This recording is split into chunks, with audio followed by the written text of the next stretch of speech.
अभी आप देख रहे हैं तेलंगाना समाचार। ముగిసిన అటవీ శాఖ జోనల్ క్రీడోత్సవాలు ఓవరాల్ ఛాంపియన్షిప్ గెలుచుకున్న సిద్దిపేట మెదక్ జట్లు. జిల్లా అటవీ శాఖ ఆధ్వర్యంలో సిద్దిపేట ప్రభుత్వం డిగ్రీ కళాశాల మైదానంలో 2 రోజులుగా కొనసాగుతున్న రాజన్న సర్కిల్ అటవీ శాఖ 2వ జోనల్ క్రీడోత్సవాలు ఆదివారం ముగిశాయి. సిద్దిపేట మెదక్ రాజన్న సిరిసిల్ల కరీంనగర్ కామారెడ్డి జిల్లాలకు చెందిన సుమారు 200 మంది ఉద్యోగులు పోటీల్లో పాల్గొని సత్తా చాటారు. మొత్తం 104 అంశాల్లో పురుషులు, మహిళలు, సీనియర్ వెటరన్స్, జూనియర్ వెటరన్స్ విభాగాల్లో ఉద్యోగులు ప్రతిభ చూపారు.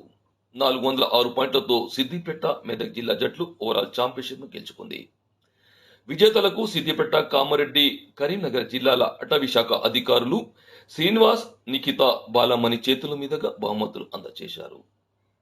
క్రీడలను వ్యాయామ ఉపాధ్యాయులు రామేశ్వర్ రెడ్డి, సుజాత, వెంకట స్వామి గౌడ్, ఉప్పలయ్య, కనకారెడ్డి, రవీందర్ రెడ్డి, రాజ్ మోహన్ గౌడ్ పర్యవేక్షించారు. రన్ ఫాస్ట్, ఎక్సలెంట్ సార్, పరిగెత్తాలా చివరి వరకు. Good running sir. Section officer Buchaiah గారు ఎక్సలెంట్ రన్నింగ్ సార్. ఈ వయసులో కూడా బ్రహ్మాండంగా పరిగెత్తా ఉన్నారు. Congrats sir. ఫాస్ట్